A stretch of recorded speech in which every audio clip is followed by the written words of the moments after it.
BHU entrance examination CHS का question paper है ये 2017 का, और आप देखेंगे कि इसका हम डिटेल्ड सॉल्यूशन देखने वाले हैं। फर्स्ट 50 क्वेश्चंस का कोशिश करेंगे 2 या 3 पार्ट में टोटल वीडियो बन जाए और कॉन्सेप्ट क्लैरिटी आपको पूरी हो। ट्रिक्स का भी इस्तेमाल करेंगे, तो ये बहुत इंपॉर्टेंट वीडियो होने जा रहा है। और आप विश्वास करना कि यूट्यूब पे आपको ऐसा वीडियो शायद नहीं मिलेगा। ओके, हम पूरी कोशिश करेंगे 100% एक्यूरेसी के साथ आपको सारे आंसर्स बताए जाएं विद रीजन। ओके, चलिए शुरू करते हैं पहले सवाल से। यहाँ पे आपके पहला सवाल हिंदी का, मैंने उसे बहुत समझाया किंतु वह ना माना। तो किस टाइप का सेंटेंस है जी? इसका सेंटेंस का अगर हम टाइप देखें तो ये संयुक्त वाक्य है, क्योंकि संयुक्त वाक्यों में इस तरह के शब्दों का प्रयोग हम देखते हैं, जैसे कि किंतु, परंतु, और, तथा, अथवा आदि आदि।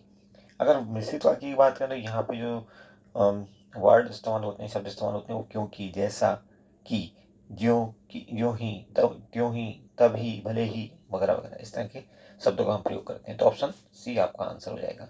नेक्स्ट देखिए, क्वेश्चन नंबर 2 कहता है निम्न में से कौन सा एक अनेकार्थी शब्द, मतलब ऐसा शब्द जिसके कई अर्थ हों, एक से ज्यादा अर्थ हों, उनको हम कहते हैं अनेकार्थी शब्द। कनक का मतलब होता है धतूरा और सोना, दो अर्थ बहुत फेमस है कनक के। थर्ड देखिए, अर्वाचीन का अर्थ होता है नवीन। ओके, तो नवीन का अगर विलोम ढूंढे हम तो क्या होगा? प्राचीन। ऑप्शन पहला सही है आपका। ओके, चौथा कहता है जहां पहुंचना कठिन हो तो हम उसको क्या कहते हैं? दुर्गम।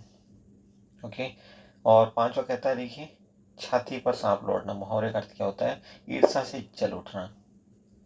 मनचंगा तो कटौती में गंगा, ये उदाहरण किस चीज का? लोकोक्ति का। ओके, अर्थ क्या होता है इसका? मन यदि, कहना चाहिए कि आपका मन यदि पवित्र है तो घर में ही तीर्थ है, इसका मतलब क्या होता है? ओके, नेक्स्ट देखेंगे सेवंथ में से कौन सा एक मातृक छंद का उदाहरण है? तो मातृक छंद के बहुत सारे उदाहरण आप अपने आसपास देखते हो, जिनमें चौपाई भी फेमस है एक बहुत ज्यादा। इसके अलावा चौपाई के अलावा आपका कुंडलियां, दोहा और रोला से मिलकर बनती है कुंडलियां, वो भी मातृक छंद है। छप्पे एक और मातृक छंद है जो कि रोला और उल्लाला से मिलकर बनता है।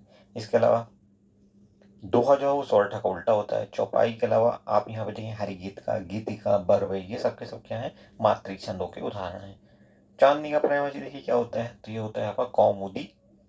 और कुछ चंद्रिका के या कौमुदी के और कुछ पर्यायवाची अगर हम बात करें, चंद्रिका तो हो गया, एक ज्योत्सना होगा, चंद्र मरीचि हो गया, उजियारी हो गया, चंद्रप्रभा हो गया, ये सब के सब चांदनी के पर्यायवाची होते हैं। आप नोट्स बनाते हैं ना, विदाउट नोट्स जो है वो आपके लिए हमारी सारी मेहनत बेकार हो सकती है। रही मन पानी राखिए बिन पानी सब सून, पानी गई ना उबरे, मोती मानुष चून, इसमें कौन सा अलंकार है? तो ये होता है श्लेष अलंकार। ओके, अब आप बताइए श्लेष और यमक में क्या अंतर है? कमेंट करके हमें बताइए। ओके, और यमक का एक उदाहरण दीजिए। दसवां कहता है कर कमल में कौन सा अलंकार है? तो कर कमल जैसा, मतलब हाथ कमल जैसे हो जिसके, यानी कि तुलना की गई है यहाँ पे, तो उपमा अलंकार हो जाएगा आपका। ओके, और कोई पहचान क्या होती है उपमा की? जरा बताइए तो कमेंट करके।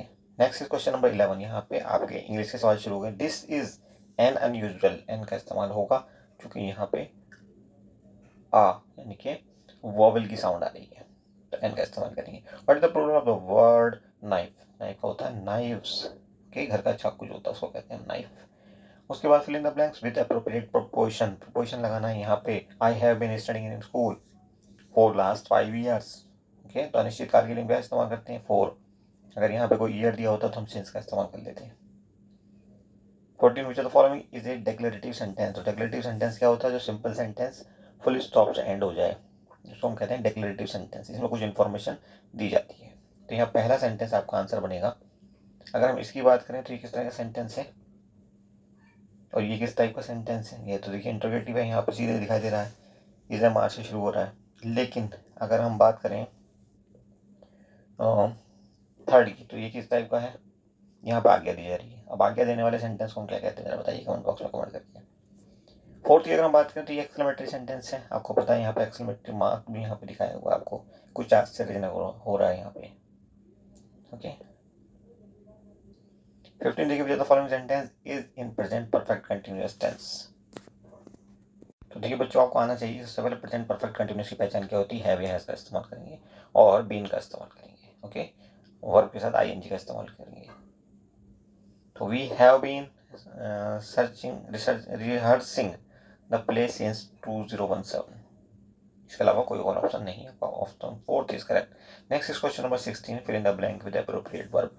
16 miles is a long walk, इसका इस्तेमाल होगा यहाँ पे। हालांकि देखने में ये लग रहा है कि माइल्स का इस्तेमाल हो रहा है ना, लेकिन इसका जो सेंस है वो एक वचन को दिखाता है, तो इसका इस्तेमाल करेंगे। उसके बाद 17, what is the synonym of the word proscription. Proscription का मतलब होता है किसी चीज को रोकना, तो ये हो जाएगा आपका आंसर। यहाँ पे सिनोनिम पूछा है तो रेस्ट्रिक्शन हो जाएगा। नेक्स्ट देखिए क्वेश्चन नंबर 18 कहता है fill in the blank with suitable phrasal verb. The computer always breaks down. Break down का मतलब खराब हो जाना। उसके बाद 19, which the following is an interrogative pronoun. तो देखिए कहाँ पे कौन सा ऐसा लग रहा है आपको जिसमें सवाल पूछने में जिसका इस्तेमाल होता हो, तो ये हु, ओके, हु हुम, ये टाइप के प्रोनाउन होते हैं। 20, fill in the blanks to complete the idiom as you sow you shall reap. Okay, तो आंसर कौन सा करेक्ट हो जाएगा आपका? फोर्थ आंसर आपका करेक्ट हो जाएगा। ओके, नेक्स्ट देखिए question number 21, which of the following word is correctly spelled. तो सैकरीन पहला देखिए यही आपका आंसर बनेगा। ओके, तो किसका पहला आंसर है आपका? Next is 22, what is the adjective form of word exception. Exceptional होता है इसका। Next is 23, identify the figure of speech used in the sentence he was as brave as a lion. तो देखिए यहाँ पे एज ब्रेव एज का इस्तेमाल हुआ। एज का जहाँ इस्तेमाल हो जाता है होता है सिमिली। एज हो गया, लाइक हो गया, ये सिमिली में होता है इस्तेमाल इनका। ठीक है जी। और अगर इनका इस्तेमाल किए बिना अगर हम तुलना कर रहे हैं तो ये क्या होता है? मेटाफर का एग्जाम्पल होता है। जैसे हर आइज आर डायमंड, उसकी आंखें क्या है? डायमंड है, डायमंड जैसी है मतलब। लेकिन इज सॉरी एज का यहाँ इस्तेमाल नहीं हुआ, लाइक का इस्तेमाल नहीं हुआ, इसलिए ये मेटाफर हो जाएगा इस सेंटेंस में। तो आपका आंसर सिमिली है। क्यों है आपको बता दिया हमने। 24 देखिए, what is the verb of the word heap. तो हीप ही वर्ब होता है। दूसरा आंसर सही है आपका। नेक्स्ट इज 25 नंबर सवाल कहता है choose the correctly spelled word. कौन सा है भाई जिसमें स्पेलिंग सही है? तो एक्यूमुलेट में डबल सी होना चाहिए, ये आंसर सही नहीं है आपका। ओके, सी इज आपका आंसर बिल्कुल सही है, ऑप्शन 4 इज करेक्ट। हालांकि इस सवाल में थोड़ी गड़बड़ है, एग्जैक्ट भी आपका यहाँ पे बिल्कुल सही वर्ड लिखा हुआ है। आर्बिट्री में ARBIT होता है, तो ये आपका सही नहीं है। लेकिन ये भी सही है और ये भी सही है। इसमें दो में से जो भी आंसर आपका आपने लगाया होगा डेफिनेटली आपका सही होगा। ओके, तो कुछ डिफेक्टिव सवाल भी आ जाते हैं ऐसे। 26 नंबर देखिए, the word landmark means the same as marker. Option 2 is correct. Next do not touch this. तो इस सेंटेंस को हम कैसे पैसिव वॉइस में कन्वर्ट करेंगे? या तो हम लेट का इस्तेमाल करें या फिर हम मस्ट का इस्तेमाल करें। यहाँ पे मस्ट का इस्तेमाल होगा, this must not be touched. तो ऑप्शन 3 आपका राइट आंसर हो जाएगा। अगर यहाँ पे लगा होता है कोई कहना चाहिए object, do not touch this flower, ऐसे अगर होता है ये सेंटेंस, तो इसको हम लेट की मदद से बना सकते थे। ओके, जैसे अगर इस्तेमाल करते लेट का, यहाँ पे फ्लावर लगा होता तब कैसे बनाते? Let this flower not be touched. Okay, next is question number 28, the man was absorbed. क्या आएगा भाई इसके लिए? तो इसके लिए आएगा आपका in. Next is question number 29, he is like a snake in the grass for our family. इसका मतलब क्या हुआ? अंडरलाइन वर्ड का, अंडरलाइन सेंटेंस का, तो ये होता है hidden enemy. Option 4 is correct. Next is 30, mark the wrongly spelled word. Wrongly spelled पूछा देखो इस बार, तो आप बताओ कौन सा इसमें रॉन्गली स्पेल्ड वर्ड है? एंगेज, ENGAG होना चाहिए। ठीक है, बाकी सब सही है। अब आ गए हमारे जीएस के सवाल। देखिए, who was the founder of Mughal dynasty. तो आपको पता है 1526 में सबसे पहले कौन आया था? बाबर। आते ही पानीपत की पहली लड़ाई लड़ी गई थी। ओके, तो ऑप्शन पहला करेक्ट हो जाएगा आपका। सॉरी, बाबर कहाँ पे? थर्ड में। Okay, next is question number 32, who was the first woman chief minister of India. Sucheta Kripalani थी ये, JB कृपलानी की वाइफ होती थी ये, और यूपी की चीफ मिनिस्टर रही कब से कब तक? 1963 to 67। 33 देखिए, the date when United Nations Organization established. 1945 में कब बना था यूनाइटेड नेशंस ऑर्गेनाइजेशन, यानी कि UNO, यानी कि संयुक्त राष्ट्र संघ। तो ये 24 अक्टूबर को बना था। इसका स्थापना दिवस हम मनाते हैं 24 अक्टूबर को। उसके बाद 34 नंबर देखिए, Dada Saheb Phalke award is given in the field of.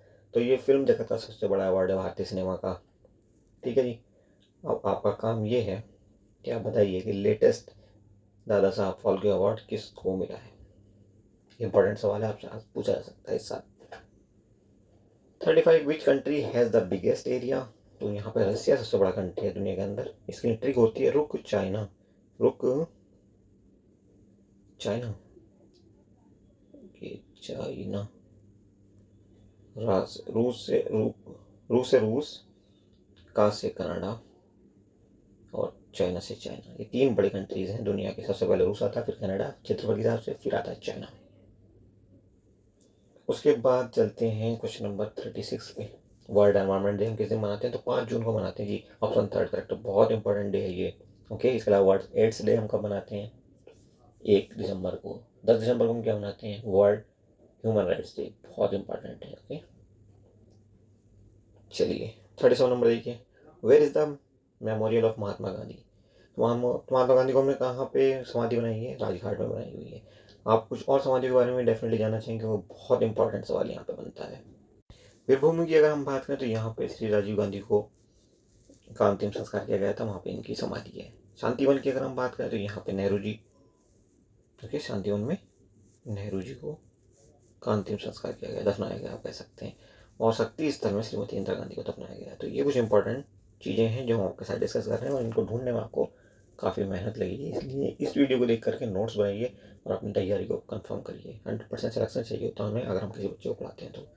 30 number देखिए, which game is Japan national game. तो ये वैसे तो सूमो होता है, लेकिन सूमो यहाँ कहीं दिया हुआ नहीं है, तो जूडो ही होगा, क्योंकि सूमो भी मार्शल आर्ट होती है और जूडो भी उसी का एक पार्ट है। Next is 39, when was east India company establish. तो ईस्ट इंडिया कंपनी जो कि ब्रिटिश ईस्ट इंडिया कंपनी कहलाती थी, बेसिकली वो 1600 में बनी थी 31 दिसंबर को। Okay, French east India company जो हमारे यहाँ पे आई थी इंडिया में 1664 में। 40 नंबर देखिए, who is called the magician of hockey. तो कहा जाता है मेजर ध्यानचंद को। ओके, झांसी के रहने वाले थे मेजर ध्यानचंद, तो यूपी से उनका खास लगाव रहा है। उसके बाद बात करते हैं 41 का, भाखड़ा डैम किस रिवर बना हुआ है? तो सतलज रिवर बना हुआ है। ठीक है जी, सतलज रिवर, और ये पंजाब हरियाणा के बॉर्डर पर बना हुआ है। 42 देखिए, where is Jim Corbett National Park होना चाहिए। ये सेंचुरी लिखा हुआ है, सेंचुरी नहीं है, नेशनल पार्क है। इंडिया का सबसे पहला नेशनल पार्क है जो 1936 में बना था। कब बना था? 1936 में। पूछा जाता है इसलिए कह रहे हैं। इसका पूरा नाम क्या है? Heli national park. ओके, और इसका नया नाम बताइए जरा कमेंट बॉक्स में कमेंट करके। आपके लिए बहुत इंपॉर्टेंट सवाल है। Which Indian state has the highest female sex ratio. तो ये आपका होता है केरला। लोवेस्ट की अगर हम बात करें तो ये कौन है? जरा कमेंट बॉक्स में कमेंट करके बताइए, देखते हैं किसको याद है। ये भी इंपॉर्टेंट सवाल है, आपसे पूछा जा सकता है कि लोवेस्ट किस में रहा है। 44, which is the brightest planet in our planet. Brightest सबसे चमकीला प्लेनेट, ब्राइटेस्ट प्लेनेट जो है हमारा वो होता है वीनस, जिसको हम शुक्र के नाम से जानते हैं। अगर हम ऑर्डर की बात करें, ऑर्डर बहुत पूछा जाता है हर एक एग्जाम में। ऑर्डर सबसे ज़्यादा इंपॉर्टेंट होता है। तो ये सबसे पहला होता है हमारा मरकरी, सूरज के सबसे पास होता है। उसके बाद आता है वीनस, उसके बाद आता है अर्थ, उसके बाद आता है मार्स या मंगल, उसके बाद आपका क्या आता है जी? उसके बाद आता है आपका जुपिटर, और उसके बाद आता है सैटर्न। जुपिटर के बाद सैटर्न, सैटर्न के बाद क्या आता है? यूरेनस, और यूरेनस के बाद लास्ट में आता है नेपच्यून। फिलहाल 8 ही प्लैनेट्स हैं हमारे सौरमंडल में। ओके, तो इनका ऑर्डर क्या हो गया? MVEM JSUN। शॉर्टकट क्या है इसको याद रखने का? My very excellent mom just served us noodles. Okay, तो ये याद रखिएगा आप, नोट करते रहिए। हम नोट करने में थोड़ा सा कंजूसी कर रहे हैं क्योंकि यहाँ पे लिखने में परेशानी होती है, ये बोर्ड नहीं है। Okay, what is the currency of Bangladesh? आपको पता ही होती है टका। तो ऑप्शन 3 इसका है। दिनार कहाँ की है भाई? कुवैत की दिनार होती है। डॉलर कहाँ की होती है? कई जगह की होती है। सबसे पहले अमेरिका का नाम आता है इसमें। रूबल रसिया का नाम आता है इसमें। ओके जी, आंध्र फिलहाल आपका टका। What is the tenure of Indian president? 5 years का टेन्योर होता है। इससे पहले हम उसको इम्पीचमेंट के द्वारा हटा सकते हैं प्रेसिडेंट ऑफ इंडिया को। ओके, जिसे हम कहते हैं महाभियोग हिंदी में। ओके, एज कितनी होती है प्रेसिडेंट के लिए? कम से कम अगर हम प्रेसिडेंट बनना चाहते हैं 35 ईयर्स, गवर्नर बनना चाहते हैं 35 ईयर्स। ओके, राज्यसभा का मेंबर बनना चाहते हैं 30 साल, लोकसभा का 25 साल, ध्यान रखिएगा। उसके बाद 47 कहता है city is called the pink city of India. तो ये कहलाता है आपका जयपुर, राजस्थान की कैपिटल जो है उसको कहा जाता है। 48, who is the sarpanch. Sarpanch वो कौन होता है? पंचायत का हेड होता है। ओके, 49 कहता है who is the slogan freedom is but my birth right and I shall have it. तो ये नारा दिया था बाल गंगाधर तिलक ने। इनके 2 फेमस न्यूज़पेपर्स थे, मराठा और केसरी। ओके, केसरी की जो भाषा थी वो मराठी थी और मराठा की जो भाषा थी वो इंग्लिश थी, ध्यान रखना, मराठा इंग्लिश में था। ओके, तो ये उल्टी चीज़ें हैं जिन पे अक्सर सवाल बनता है। एक और चीज़ के लिए क्लब को याद किया जाता है, लाठी क्लब के लिए। ओके, आगे देखिए 50 नंबर कहता है where the central office of Reserve Bank of India is located. तो ये है आपका मुंबई में हमारे रिजर्व बैंक का ऑफिस। कब बना था रिजर्व बैंक हमारा? 1935 में। ओके, 1949 में हमने इसको राष्ट्रीयकृत कर दिया था। तो ये थे हमारे 50 सवाल जो कि हमने डिटेल में आपको समझाने की कोशिश की है विद फुल कॉन्सेप्ट क्लैरिटी। और इसके अलावा ट्रिक्स का भी हमने जगह जगह पर इस्तेमाल किया जहाँ पे भी कहीं पॉसिबल था। तो होपफुली इससे आपको बहुत फायदा होने वाला है। Thank you for watching, see you soon.